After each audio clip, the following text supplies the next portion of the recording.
উত্তাল গ্রাম সভা। পাকা দোতলা বাড়ি থাকা সত্ত্বেও আবাসে নাম আছে অনেকের, যাদের মাটির কাঁচা বাড়ি তাদের নাম নেই। এই অভিযোগে ব্যাপক উত্তেজনা বুধবার হুগলির আরামবাগ ব্লকের হরিণখোলা 1 নম্বর অঞ্চলে। এদিনের গ্রাম সভা এমন পরিস্থিতিতে গিয়ে পৌঁছয় যে কার্যত গ্রাম পঞ্চায়েতের প্রধানকে পরিস্থিতি নিয়ন্ত্রণ করতে বেগ পেতে হয়। বেশ কিছু এলাকার মহিলাদের অভিযোগ, 1000 টাকায় কি আর সংসার চলে? নদীর গায়ে বাড়ি, আবাসের তালিকায় নাম নেই। যারা বাড়ি পাওয়ার যোগ্য তারাই তালিকার নাম পাইনি, মানে নাম ওঠেনি। আর যারা বাড়ি পাওয়ার যোগ্য নয়, দোতলা পাকা বাড়ি আছে, তারা বাড়ি পেয়ে যাচ্ছে। এই ঘটনায় ব্যাপক চাঞ্চল্য। এ বিষয়ে আর কি জানা যাচ্ছে, বিস্তারিত তুলে ধরল নিউজ বাংলাদেশা।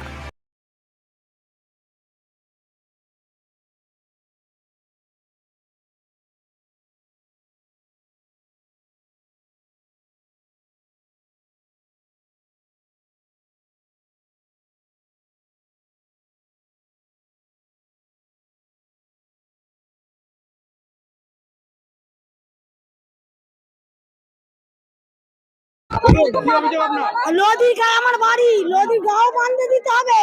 আর 1000 টাকা দিয়ে কি আর মানুষের সংসার চলে? জিনিসপত্র দাম কত হচ্ছে বলুন? আবাস যোজনায় আপনার নাম আসেনি? না, আমি 3 বার 4 বার জমা দিয়েছি। কাঁচা বাড়ি না পাকা বাড়ি? আমার কাঁচার বাড়ি, কাঁচা বাড়ি? আমার নদীর গায়ে বাড়ি। বাড়ি? হ্যাঁ, মাটির বাড়ি। তারপরেও নাম আসেনি? হ্যাঁ, না, ওই জন্য তো বলছি এখানে কি হচ্ছে বলেন না। মিতা পাগলের দুটো মেয়ে, ছেলে নাই, নদীর গা ঝুলছে। হ্যাঁ, ওই জন্য বলছি তো, তাহলে আমার বাড়ির 20টা ভোট আছে, আমি ভোট দিতে দেবো না। আজকে কোথায় এসেছিলেন? আমি পঞ্চায়েতে এসেছি। বললেন? হ্যাঁ, কি নাম আপনার? আমার নাম বন্দনা পাগলে। কোন অঞ্চল বাড়ি? আমার 1 নম্বর গ্রাম পঞ্চায়েতে বাড়ি। হ্যাঁ, অরুণবেলা। যতবার ঝড় আসছে নদীর গায়ে বাড়ি, একটা করে দিলে তো হয় বলুন? 5টা চাইনি। আমার বাড়ির 20টা ভোট, তাহলে আমার একখানা বাড়ির তো প্রয়োজন বলুন? আমার যদি পাশাপাশি যদি আমার ছাদ ঢালাই বাড়ি থাকতো, জানতাম যে যার বাড়িতে ঢুকে পড়তাম। আমার বাড়িতে 6-8খানা বাচ্চা আছে, তাহলে আমি কত যাব বলুন? আমার মেম্বারও খুব অসহায়, আমরাও খুব অসহায়। আজ কি অভিযোগ করলেন? হ্যাঁ, 12 মাসই বলছি, কিন্তু এটা তো ওরা তো সার্ভে করে আসছে। আমার মেম্বারকে কি দোষ দেবো বলুন? মেম্বার? হ্যাঁ, আমার মেম্বারের কি হাত আছে বলুন? হ্যাঁ, আজকে আবাস যোজনা নিয়ে গ্রাম সভা হলো এবং এখানে দেখা যাচ্ছে যে অনেকের নাম বাদ গেছে, যাদের কাঁচা বাড়ি এবং মাটির বাড়ি যেটা বলা হয়, আর অনেকের দোতলা বাড়ি পাকা বাড়ি আছে, তাদেরও নাম এসেছে। এই অভিযোগে কিন্তু এই যে গ্রাম সভা স্থল কিন্তু বিরাট একটা হইচই। আপনি কি বলবেন পুরো বিষয়টা নিয়ে? বিশেষ গ্রাম সভা আমার হরিণখোলা 1-তে আজকে হলো এবং বিশেষ গ্রাম সভায় কিছু মানুষের আছে ও কথা বলছিলেন, যারা অভিযোগ দিচ্ছিলেন। আমরা ড্রপ বক্স করে রেখেছি যে অভিযোগপত্র, তাতে আপনারা দিন আপনাদের অভিযোগগুলো। কিছু মানুষ বলছে যে আমার কাঁচার বাড়ি এমন সার্ভে গেছে, আমার বাড়িটা বাদ গেছে। আবার কারো দুতলা বাড়ি আছে, তারও নাম আছে। আমার মাননীয় মুখ্যমন্ত্রী ওনার এত সুন্দরভাবে পরিকাঠামো যেভাবে সাজিয়েছিলেন, যে যাতে আমাদের কোনো পঞ্চায়েতে কোনো দুর্নীতি কোনোভাবেই না থাকে। মাননীয় মুখ্যমন্ত্রী আমার পঞ্চায়েতের যারা আধিকারিক আছে তাদেরকে অন্য পঞ্চায়েতে নিয়ে গেছে, অন্য পঞ্চায়েতের আধিকারিক আমার পঞ্চায়েতে নিয়ে এসেছে। তার মানে সঠিক চিহ্নিত করার তারিখ, যে সঠিক সুন্দরভাবে এই মানুষ যেন ন্যায্য জিনিস মাননীয় মুখ্যমন্ত্রী যে আবাস যোজনার টাকাটা দিচ্ছে, তারা যেন সঠিকটা পায়। কিছু আধিকারিক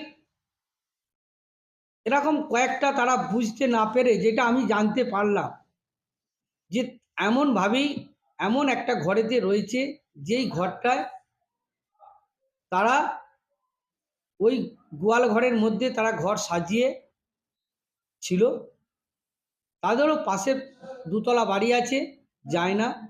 যখন সার্ভে গেছে তারা ওই গোয়াল ঘরটাকে ঘর বানিয়ে তারা দেখিয়েছে।